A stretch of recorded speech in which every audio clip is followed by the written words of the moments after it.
My parents funded my younger brother's college tuition by emptying the savings account I built since I was 16.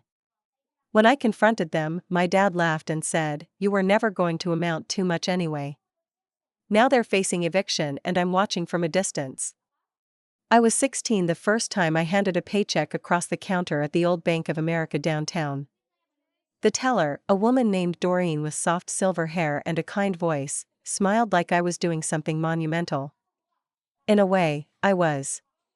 That $200 wasn't much to most people, but it was everything to me. I had scrubbed sticky plates at Marcy's diner every Saturday and Sunday, juggling school, babysitting gigs, and whatever odd jobs I could find around the neighborhood. Every dollar felt like a brick I was laying down to build a future. Half went straight into my new savings account. The other half I usually handed over to my mom when the fridge was looking emptier than it should, or when the rent was late again.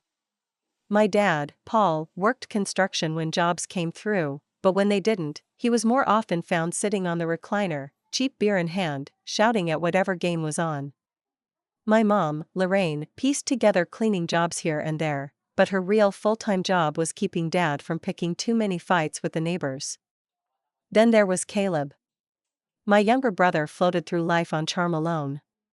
Teachers loved him. Strangers thought he was adorable. Meanwhile, I was the serious one. The responsible one. The one who could handle it. By the time I was 21, the balance in that savings account had crept over $32,000. It wasn't fancy money. It wasn't going to buy me a house or anything. But it was mine. My ticket to nursing school. Maybe a halfway decent used car. An escape hatch from the exhaustion that felt like it was swallowing my whole life. I didn't party. I didn't travel. I didn't treat myself to anything expensive.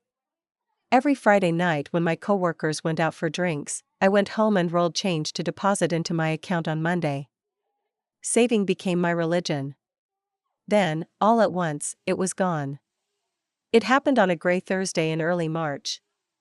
I was living at home still, juggling 2 jobs and taking night classes when I could afford them. After a cruel double shift at the hospital cafeteria, I stopped at the ATM to grab cash for groceries. My card was declined. Confused, I walked inside and spoke to the teller. She pulled up my account, frowned, and asked if I wanted to sit down. "You have $4.78 in your account," she said gently. I honestly thought I was going to throw up. There had to be some mistake. Maybe there was a mix-up? Maybe a fraud charge?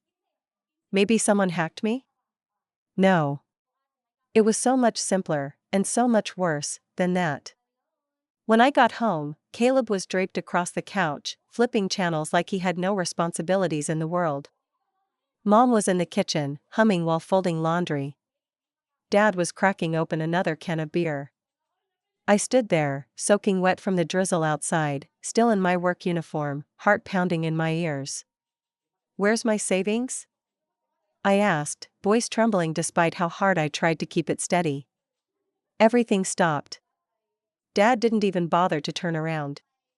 "We used it," he said, as casually as if he were announcing what was for dinner. "For what?" I asked, though some desperate part of me already knew. "Caleb's tuition," Mom said without meeting my eyes. "And his apartment is down near campus. He needed it." I must have looked like I had been slapped because Dad finally turned, grinning in that mean way he had when he wanted to make sure you knew you had lost. "You were never going to amount to much anyway," he said. "Caleb's got a future. You should be proud." Caleb finally glanced at me, completely unfazed, and shrugged. "It's not that big a deal," he said.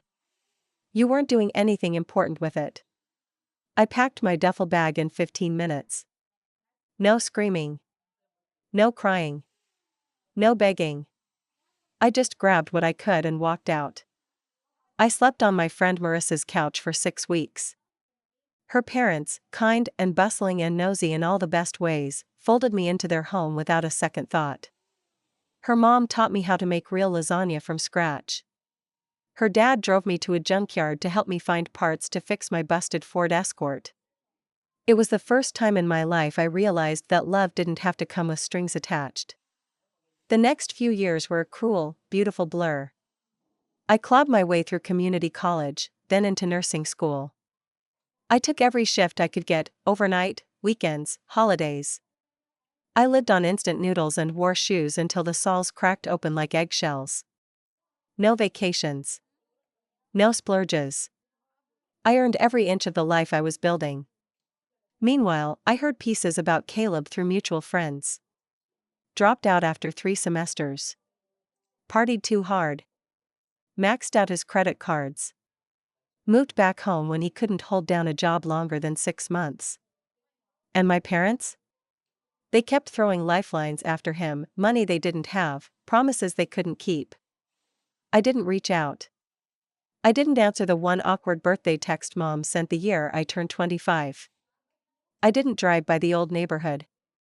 I didn't let myself wonder if they missed me. Then one sticky, miserable afternoon, Marissa sent me a screenshot. My parents' apartment building, the rundown place they'd clung to for decades, was being foreclosed. Sheriff's deputies had come. A neighbor had posted photos online, my dad, red-faced and shouting, my mom, crumpled on the curb, sobbing. They were 6 months behind on rent. Utilities shut off. Eviction imminent. I stared at my phone for a long time, heart oddly calm.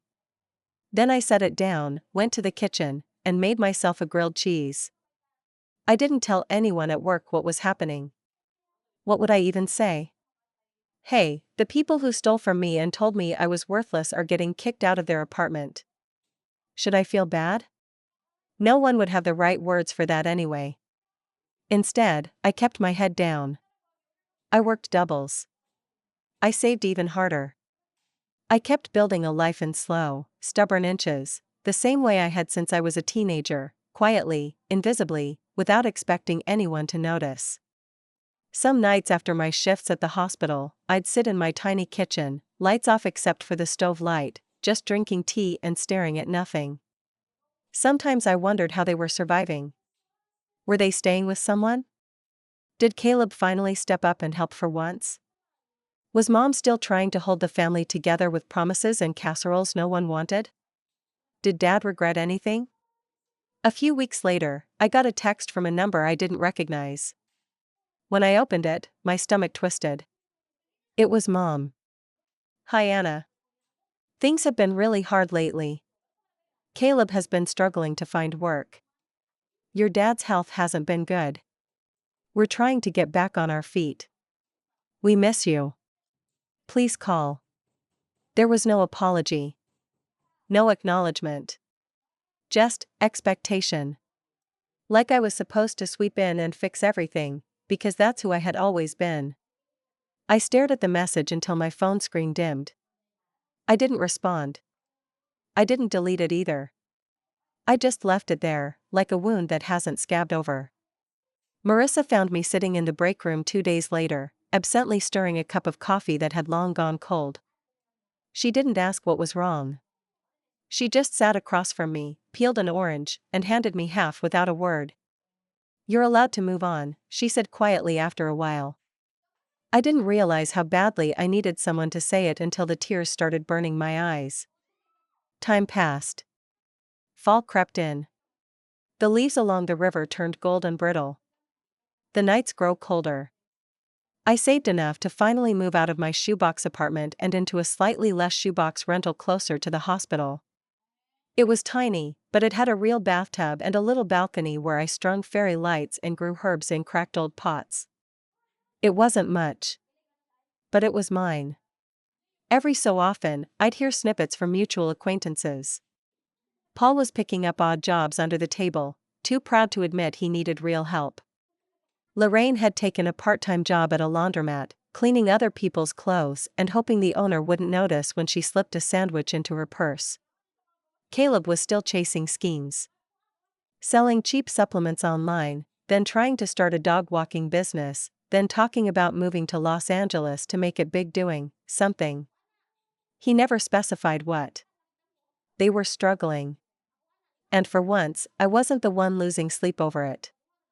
One rainy evening after a long shift, I found myself driving through my old neighborhood, almost without thinking. The streets felt smaller than I remembered. The houses sagged a little more. The sidewalks were cracked deeper. Even the air smelled different, not the hopeful air of childhood but something heavier, something tired. When I pulled up across from the old apartment building, my heart didn't race.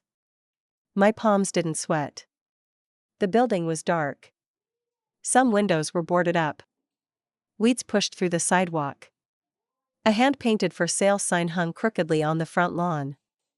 I sat there with the engine idling, wipers squeaking back and forth, staring at the place where so much of my life had been formed and fractured. A figure shuffled out the side door, a man, hunched and slow.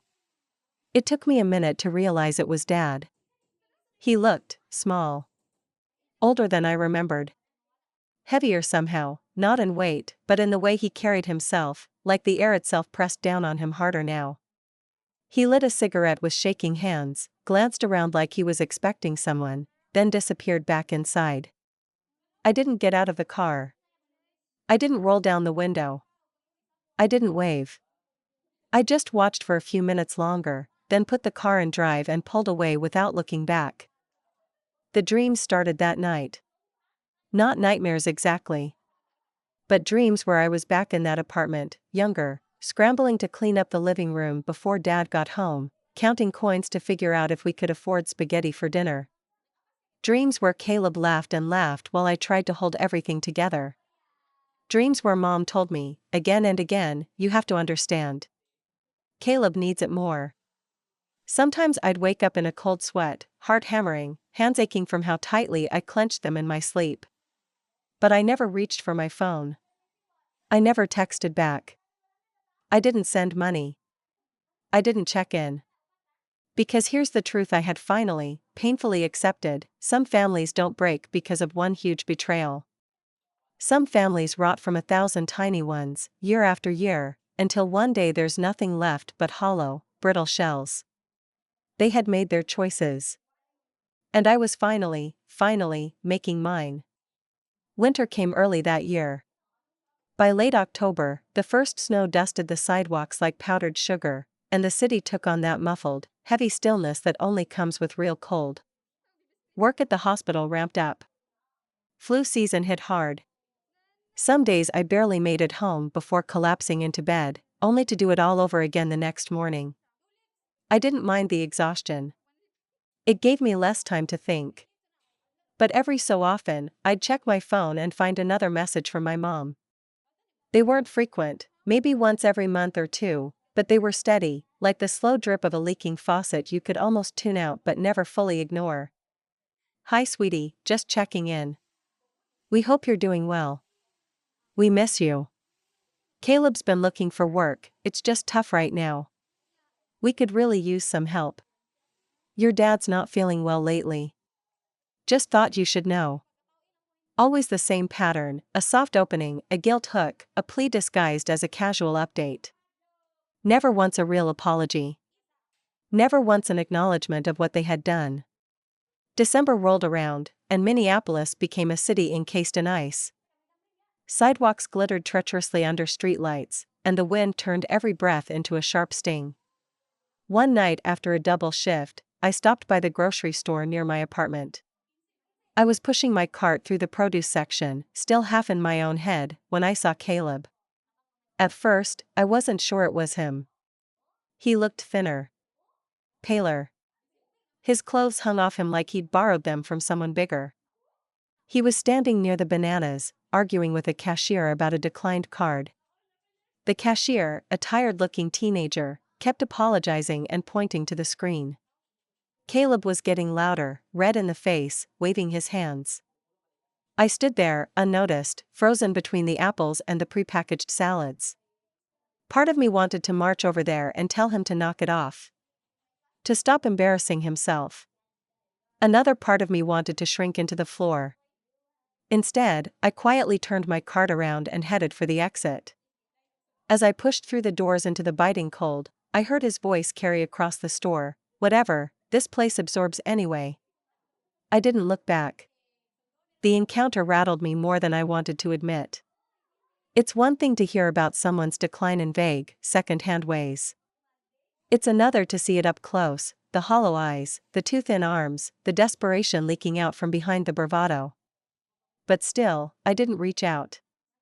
Not because I hated him. Not even because I wanted revenge. But because I had finally learned that some people would bleed you dry if you let them, and then blame you for dying. Christmas came. It was the first year I didn't even pretend to consider visiting. I spent Christmas Eve at Marissa's place, drinking mulled wine and laughing at her dad's terrible jokes.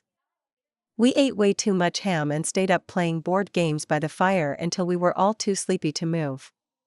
At midnight, Marissa's mom handed out stockings stuffed with little gifts, socks, chocolates, lip balm. When I pulled out a tiny, carefully wrapped box from mine, I almost didn't open it. It felt too heavy, somehow. Inside was a key. I looked up, confused, and Marissa's mom just smiled. "It's for your room," she said. "Your family, you know." I nearly cried right there in the living room. Back at my apartment later that night, I finally checked my phone. One new message. From Mom. "Merry Christmas, Anna. We love you. Wish you were here." No mention of the theft. No apology for the years of lies and betrayal. Just a saccharine reminder of the hollow version of love they still thought was enough. I set the phone face down on the table and went to bed. January brought more cold, more work, and more silence. For the first time, I wasn't waiting for the other shoe to drop. I wasn't bracing for disaster. I wasn't living in survival mode. It was strange. In a good way. I even started dating again, a guy named Simon, who loved to cook and spent more time asking about my dreams than talking about his own. It felt tentative, like walking on a frozen lake and hoping the ice would hold. But it felt real. And real was enough. Sometime in late February, another message came through. This one was different. Short. Urgent. "Anna. Please. We need help. Please call. It's serious." No details. No explanations. Just a flare shot up into the sky, hoping I'd come running. I didn't. Not right away. I sat with it for days, letting it burn a hole in my pocket, refusing to be dragged under by guilt. Because guilt had been the leash they'd always used on me. And I wasn't wearing it anymore. I sat on that last message for a long time. Long enough that part of me wondered if it would just go away, like a wound that eventually stops hurting if you don't poke at it. But it didn't. It sat there, quiet and insistent, a reminder that sometimes the past doesn't stay buried no matter how deep you shove it. Marissa found me staring blankly at my phone one evening while we were supposed to be watching a movie. She muted the TV and raised an eyebrow. "Is it them again?" she asked. I nodded. "You gonna call?" I hesitated. Then I shook my head. "Not yet." And I meant it. Because deep down, I knew, if they really needed help, truly needed it, they weren't reaching out to me because they cared about me. They were reaching out because I was their last good option. And maybe, for once, they needed to sit in the mess they made. But life has a funny way of forcing your hand. 2 weeks later, I got another text. This time from a number I didn't recognize, but it wasn't hard to guess. It was Caleb. "Hey Anna. Look, we're getting evicted from the place we were renting. We don't have anywhere to go. Can we stay with you for a little while? Just until we get back on our feet. Stay with me. In my tiny, hard-earned apartment. The one I had fought tooth and nail for." The sheer audacity made me laugh out loud, a short, sharp sound that startled Jasper off the couch. They still didn't get it. They still thought the door would always be open. I didn't respond right away. Instead, I thought about it. Hard. Not about whether I wanted to help them, that answer had been clear for a long time. But about what would actually bring me peace. Real peace. Not revenge soaked in bitterness. Not screaming matches or pointed lectures they'd never hear. Just a clean break. A way to finally say, without screaming, without crying, you don't own me anymore. So I waited until the weekend.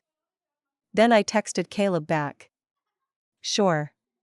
Come by Sunday morning. I'll be home. Just that. Simple. No details. No promises. I think part of me wanted to see if they would actually show up, half expecting them to blow me off or forget. But Sunday came, cold and bright, and sure enough, there they were. I watched from my window as Caleb's beat-up sedan crawled into the lot. I saw him get out first, scanning the building. Then Mom, bundled in a too-thin jacket. Dad lumbered out last, coughing into his fist. They looked tired. Worn down. Defeated. But still, somehow, expectant. Like they assumed I'd rush down and greet them with hugs and hot cocoa and the open arms of someone desperate to please. Instead, I grabbed the envelope sitting neatly on my kitchen counter and made my way down the stairs. They spotted me immediately. Relief flashed across Mom's face. Caleb waved awkwardly. Dad shoved his hands deep into his pockets. Anna, Mom said, voice quivering a little. Oh, honey, we're so glad. I held up the envelope. Her words died mid-sentence. This is for you, I said, handing it to her. She took it like it might bite. Caleb peered over her shoulder as she tore it open. Inside was a single sheet of paper. A copy of a bank statement. From my savings account. The one they had drained years ago. At the bottom, I had written one line in careful, neat print, I built my life without you. You're not entitled to any part of it. Mom's mouth opened and closed soundlessly. Dad's face darkened, his jaw tightening. Caleb just stared, blankly, as if trying to figure out what game we were playing. I smiled, small and polite and devastatingly final. I wish you the best, I said. And then, calmly, I turned and walked back inside, locking the door behind me. They didn't follow. They didn't bang on the door or scream or beg. They just stood there for a long moment, stunned, as if the earth had shifted under their feet and they didn't know how to stand anymore. Then, one by one, they shuffled back to the car and drove away. I watched from my window until their tail lights disappeared. Then I exhaled, a deep, shaking breath I hadn't realized I'd been holding for years. The weight I'd carried, the guilt, the responsibility, the desperate need to prove I was worthy, lifted cleanly from my shoulders. Not because they finally understood. Not because they were sorry. But because, for the first time in my life, I had chosen myself over them. And it felt better than any shouted argument, better than any angry revenge. It felt like freedom. In the weeks that followed, I didn't hear from them again. No texts. No calls. No surprise visits. It was as if some silent contract had been broken between us, and for once, they knew it. They knew the door was closed. And I knew, finally, that it was okay to leave it that way. These days, my life is quiet in all the right ways. I still work long hours at the hospital. I still walk Jasper by the river after night shifts, watching the city lights shimmer on the water. I still save, still dream, still build. But now, every brick I lay is for me. Not for the family that took, and took without ever thinking I might need something too. Sometimes people ask me if I regret cutting ties. If I ever wonder if I should have forgiven, forgotten, gone back. And the truth is, I don't. Because a real family doesn't make you choose between their survival and your own. Real family doesn't set you on fire to stay warm. And real family sure as heck don't laugh in your face when you dare to dream bigger than they ever did. I survived them. I built a life without them. And that, in the end, is the sweetest revenge of all.